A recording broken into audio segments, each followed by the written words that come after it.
We all came here as strangers, but we're leaving as friends. The ties that now bind us, every woman, every man.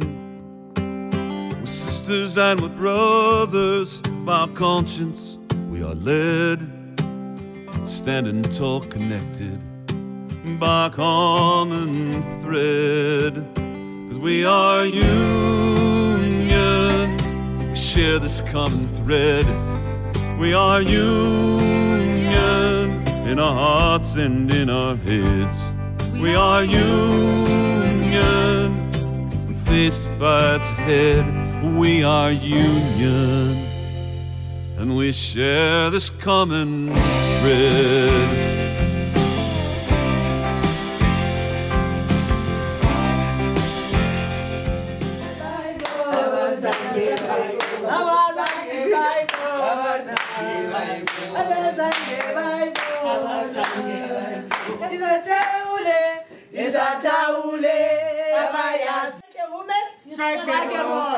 We always carry posters like "No one read the silent."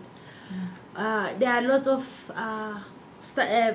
violences that are happening in our communities, like sexual harassment, the child abuses. So we shared whatever that we have with our communities, our families. It's one element that is so crucial to us as women, the sexual harassment, especially in the workplaces.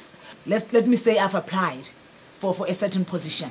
Then for me to get the position, I have to somehow sleep first with this male CEO or male director or manager or whatever, or in terms of promotion and stuff like that. And then you can fight that. You can come against that as women. It is not tolerated. And I'm saying to you, you can fight and stop it. The union currently have adopted in its policy conference a resolution of 50%, that in all our structures, we should make sure that female are 50% in all our structures. You cannot have substantial part of your workers not liberated economically and socially and hope to achieve democracy. 60 to 65% of the workers in the informal economy are women. Educate a woman, you've educated everybody. I am General Secretary for the union. We teach them how to make a dialogue with their family, to allow for their daughters to be a member in women committees, because that traditional of Jordan and Muslim here in Jordan is different, and we try to support female in their work to get their rights from the house, with family, and in the work. I am the coordinator of the youth project funded by the CLC, the Canadian Labour Congress. It targets the youth department in Palestine General Federation of Trade Unions. The main goal is to increase the awareness of the youth, to let them know that they have a very important role in the future. I coordinate the Arab Women Network, which is a network for Arab women trade unionists. Women participated in a very big way in the revolution. They were standing side by side in Tahrir Square, for example, with men. Same thing in Tunisia. Yet, they were a bit marginalized after the success of the revolution. So we thought, okay, now it's time to really have a network for Arabic women and the trade unions. We're not only focusing on the women in the labor force only, but we're focusing on violence against women or family code. Por lugar, por bloque, por país, y la ejecución efectiva de la libertad, de lo que se entiende libertad sindical. Tenemos que luchar para que las mujeres seamos reconocidas a todos los niveles, social, laboral, eso, que somos iguales.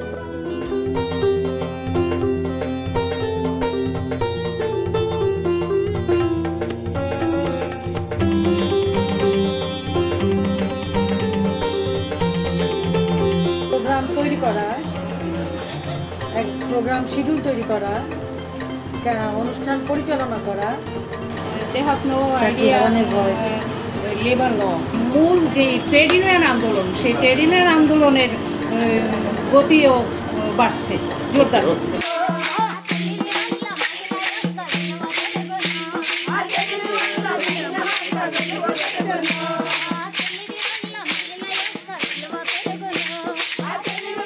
Dalit women are the most exploited group. They face discriminated as Dalits, laborers and further as Dalit women. Dalit women are exploited thrice. Firstly by the rich landlords, secondly by the own male family members, thirdly by the patriarchal values perpetuated in the system with the support of state. So what we are doing is we organizing women, Dalit women as a federation and fight for the rights.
Não foi certa, porque as coisas que eles prometeram.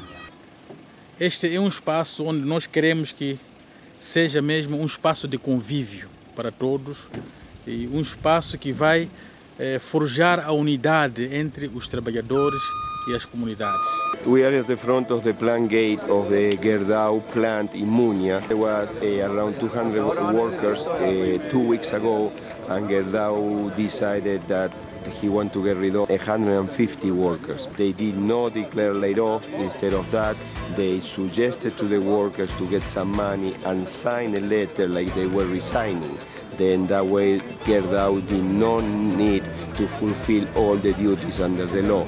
We are here to show to these workers of Gerdau Munia that they have the right to form a union, and internationally we will support them exercising that right.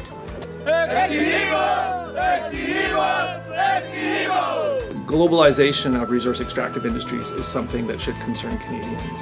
60% of the world's mining companies are based in Canada. Large internationals like Vale and Rio Tinto have operations around the world. They can very easily put more pressure on Canadian workers to make greater concessions because they're now competing globally. The impact that Canadian companies are having directly on the ground in those communities is profound and quite disturbing. There is a wholesale attack right now on long-standing environmental protection. This is very much an industry-driven agenda, and the government is currently doing their bidding. Well, I think from a North American point of view, there couldn't be a more appropriate thing than strengthening international solidarity.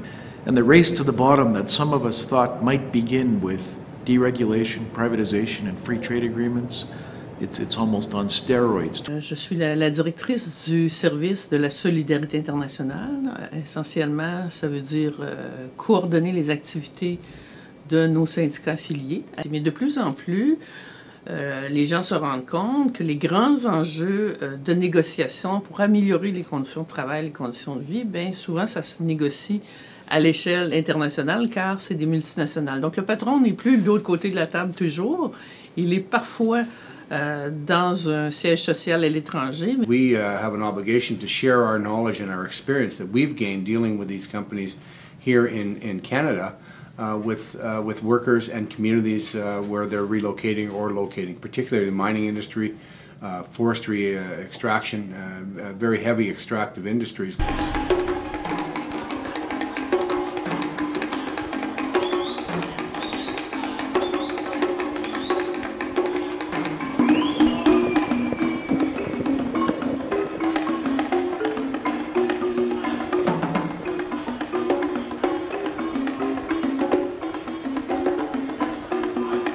Health and safety is our first line of defense, right, and offense at the same time. Shouldn't it be mandatory that our leaders, right, as we're looking up to them, that they have some insight and they have a stake?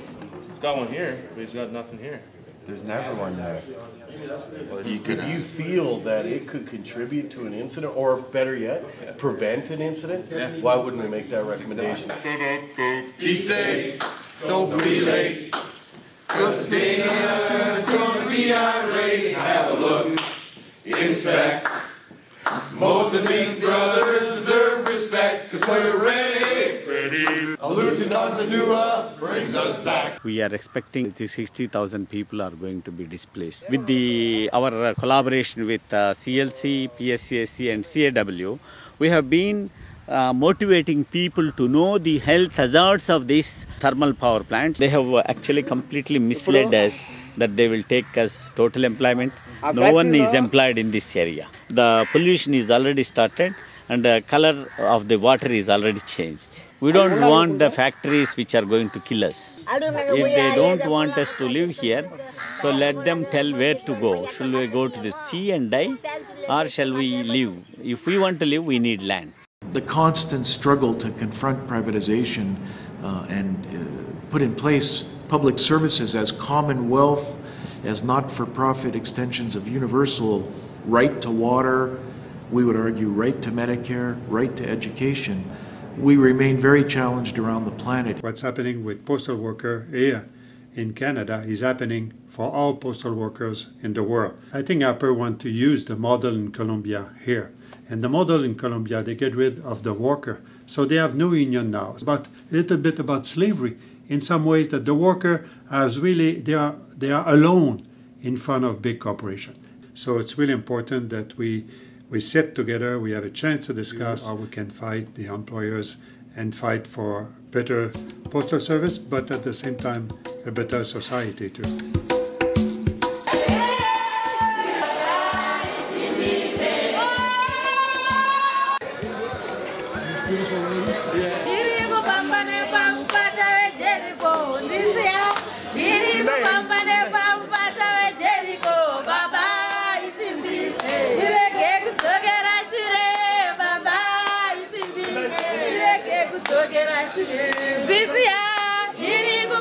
A lot of workers were retrenched, the companies were closing.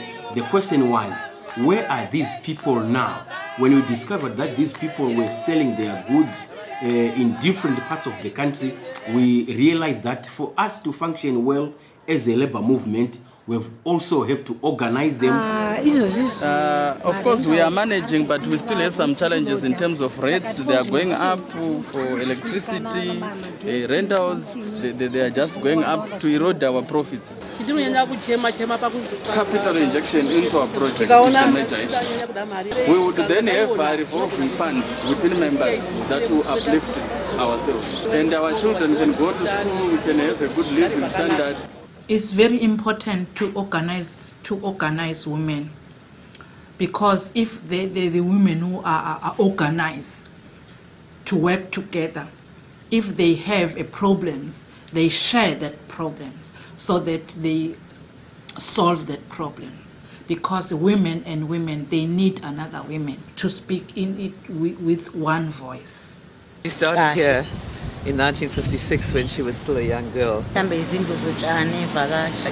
the old days, we fought together with the municipality to get storage space, shelter, toilets, and then when the world came up, they just demolished them all. Street vendors are constantly being harassed.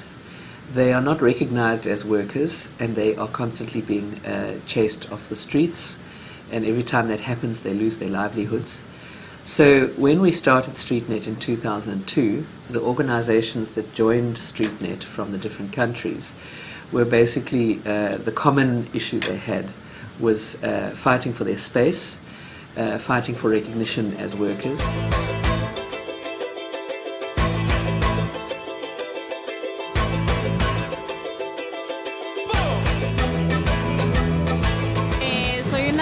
She's fighting to have a social security and to respect her job that she is doing. Indígena en Benassamín, resguardo indígena de Cristianía. She is from the south, from Antioquia, from the south. She's an indigenous person, and she says she's working 10 years ago in this, playing music, and she's thankful with the people, the drivers, who give the opportunity to keep doing this, because she can pay the rent and she can pay the studies and she can pay everything doing this job. This is informal. This is the ID from the same company that Giovanni has her.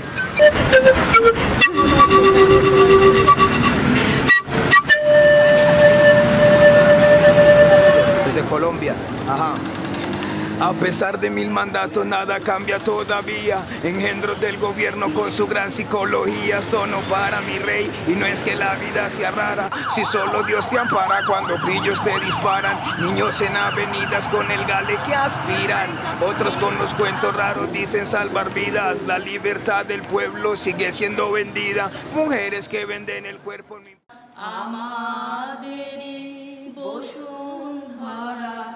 তার মাঝে আছে স্বপ্নের রানী সেজে আমার জন্মভূমি সেজে আমার জন্মভূমি। Thank you. But I hope by the end of the week, when you leave here, to recognize the importance of the solidarity that exists among our 50-something affiliates in the Canadian Labour Congress. I know our sisters and brothers from afar will share with you the rich experience in their own struggle, but I hope at the same time you will learn from their struggle. Despite the odds, they struggle every single day to build a trade union movement, a vibrant one, a democratic one. Labour International Development Program is one way that we bring trade unions that do international solidarity into one group so that we can talk about the different unions that we work with around the world and to bring those campaigns together. We are working with some employers, even in the Northwest Territories where I live, and these employers are global players. For example, we've got DBS from South Africa. So when we've got global employers, as unions, we also need to counter that by having this global presence and solidarity with other workers. Coming from Bolivia, I've been spending the last 5 years in Bolivia working at the union training school with the assistance of Ontario schools, secondary schools teachers federations and Canadian International Development Agency. We came to do the final report since SIDA has been cut off all the financial support to the programs that we were doing in Bolivia. We are feeling frustrated as an organization, and we think that we have to reveal the solidarity, the international solidarity, in order to get some support and also support the peaceful way that we have to get the democracies around Latin America, and specifically in Bolivia. I would say that international solidarity, the important distinction to make is that it's not charity. That solidarity is an act of mutual support and a recognition that our struggles are global struggles. We may be at different points, but we have very similar objectives in education, trying to create a more equitable society, for example. The one thing I would like to add is the different circumstances that we're facing. That we're facing in Ontario and in Canada as teacher federations, often an opposition from governments about what agenda we have. The optimism that exists in Bolivia, trying to transform your educational system, trying to have a new vision, as you said, of the country. That's something we envy. We'd love to work in partnership with governments who are committed to restructuring the inequalities that have existed in a colonial country. I think one of the other things that our members said when returning from Bolivia was that we both share the fight against privatization, whether it's privatization of natural resources like water or the privatization of education. Those are similar struggles that we have, whether we're in the North or in the global South. I think it's important to see the problems in the South and the problems in the North as one and the same problems. And the only way that that can happen is by very direct interaction with the parties involved, and that they, among themselves, see a way forward by working together. Every time we send a member on a mission to work with trade union activists across the globe they come back even more committed to working in their local committee and to working in their community to get union members active and work towards a really healthy and strong and vibrant community. It's time for us to take back our public services, just like all the other countries have done, because that's what we need to do for a strong Canada. I traveled to Peru, and we hosted a workshop for Peruvian miners down there. It was health and safety and labor rights and whatnot. It was really very rewarding. It strengthens your resolve to make your workplace better so that you have strength to help others in other regions. We also have the alliances with unions all over the world, so that the problems that are seen in Canada, we can see them on a global scale, and we can communicate on a global scale. It was a real surprise for me because I didn't realize that the school would organize international guests, and they're part of our classroom. We meet them in the hallways, and so it's great to know that the Canadian Labour Congress, CAW, have put programs in place that is building solidarity. We've learned a lot here, and we are going to take back to Zimbabwe what we've learned here and try maybe to educate our fellow employees. I know very well that there is a lot that they can learn from us. I know also very well that there is a lot that we can learn from Canadians. So these exchange visits are a vital thing to us. We came to know about the developed country, about their trade union, and they came to know what we are doing in our country. So I think it is very important for both of us. It's an incredible class. We're exchanging with people from around the world in different workforces, and there's a strong Indigenous focus. So it's really interesting because you have that comparison between an international experience and also a strong Indigenous focus. There is a real, I think, obligation that we have as Canadians to address these situations. But then again, there's also the very practical reality of the fact that the more globalized corporations can play checkers with communities and resources around the world, the harder and harder it's going to be for us to hold them to the highest standards here in Canada. Nobody's got the situation figured out. We can imagine coming from Canada that maybe we're okay, we're developed, we're a rich country, we're all those names that are used to characterize the North. But we, in fact, know that we've got some skeletons in our closet, one of the biggest of them being the realities of Aboriginal people in our own country and what the arrival of settlers have meant for them. But contemporary skeletons, we've got rich-poor disparities and all kinds of things here. And the challenges of big companies today that can arrive from one day to the next and demand that a group of workers cut its contract by 50%, or else the company will pack up and go elsewhere. So I think the illusion that some are developed and have a role of teaching others is pretty much an illusion. La plus importante, la plus fondamentale, c'est l'importance de prendre conscience des déficits en matière de justice sociale internationale. On le voit, ça crée toutes sortes de tensions dans le monde, etc. Malheureusement, force est de constater que les objectifs de lutte à la pauvreté, les objectifs du millénaire, qui prennent fin en 2015, sont loin d'être atteints. Et ça génère toutes sortes de tensions dans le monde. Alors, les organisations syndicales ont un rôle essentiel pour aider des partenaires, leurs vis-à-vis au Sud, à eux-mêmes s'impliquer dans les processus démocratiques.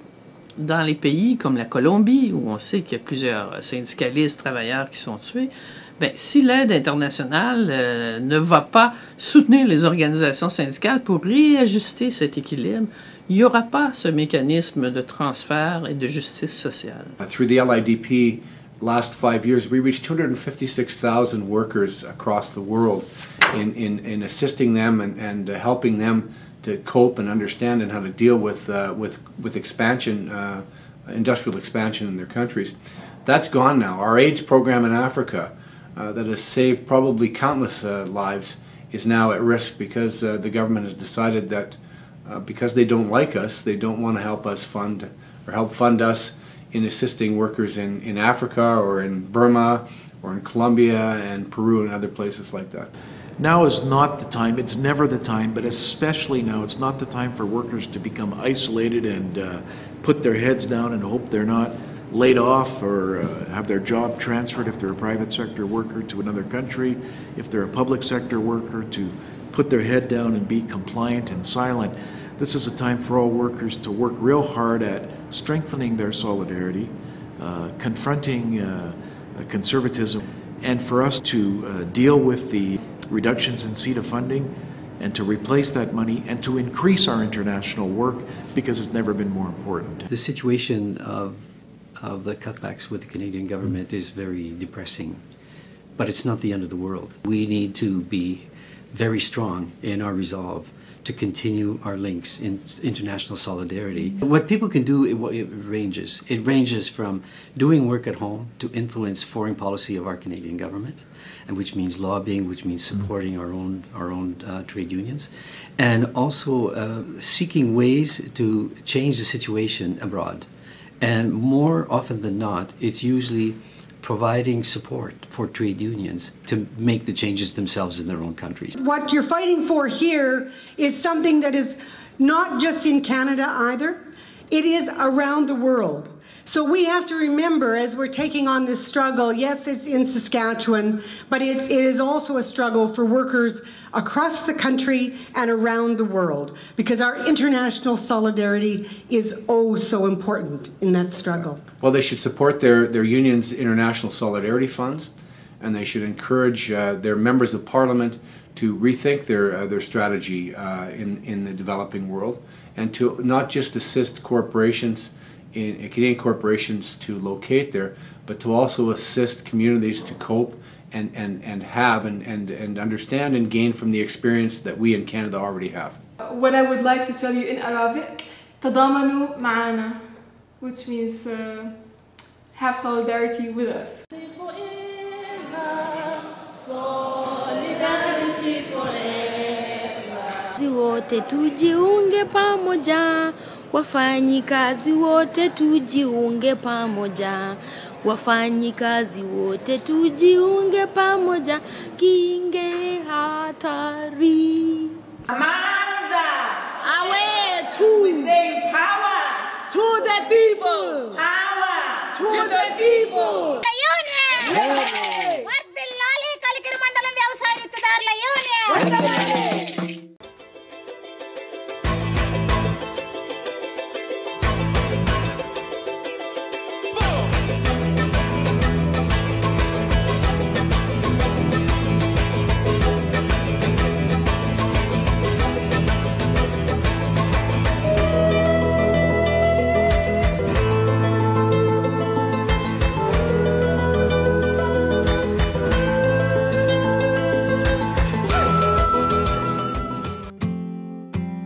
We all came here as strangers, but we're leaving as friends. The ties that now bind us, every woman, every man.